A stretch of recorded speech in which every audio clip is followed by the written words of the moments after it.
మీరును సిద్ధముగా ఉండండి. 25:34. అప్పుడు రాజు తన కుడివైపునున్న వారిని చూచి, నా తండ్రి చేత ఆశీర్వదించబడిన వారులారా రండి, లోకం పుట్టిన మొదలుకొని మీ కొరకు సిద్ధపరచబడిన రాజ్యాన్ని స్వతంత్రించుకోండి. వండర్ఫుల్. తర్వాత కింద, అప్పుడు ఆయన ఎడమవైపునున్న వాళ్ళని చూసి 41 వచనం, శపించబడిన వారులారా నన్ను విడిచి అపవాదికి వాడి దూతలకు సిద్ధపడ్డా నిత్యాగ్నిలోనికి వెళ్ళండి. రైట్, ఇక్కడ మీకు వచనాలు మీకు బాగా అర్థం అవుతున్నాయి అనుకుంటా. ఇప్పుడు యేసుక్రీస్తు ప్రభు ఎవరిని చూసి మీరు రాజ్యానికి వెళ్ళిపోమంటాడు? ఎవరిని చూసి నరకానికి వెళ్ళిపోమంటాడు?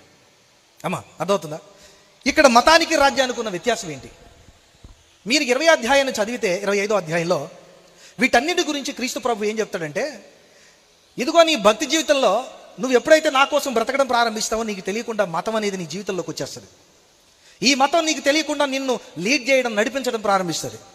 నువ్వు నీ కోసం బతకవు, నువ్వు మతం కోసం బతుకుతావు. నువ్వు నేను చెప్పినట్టు బతకవు, నువ్వు మరొకరు చెప్పినట్టు బతుకుతావు. నువ్వు నేను కోరుకున్నట్టు బతకవు, నువ్వు మరొకరు కోరుకున్నట్టుగా బతుకుతావు. నువ్వు నా దగ్గరికి రావడానికి బతకవు, నువ్వు మరొక చోటకు వెళ్ళడానికి బతుకుతావు. నీకు తెలియకుండానే నువ్వు మారిపోతావు.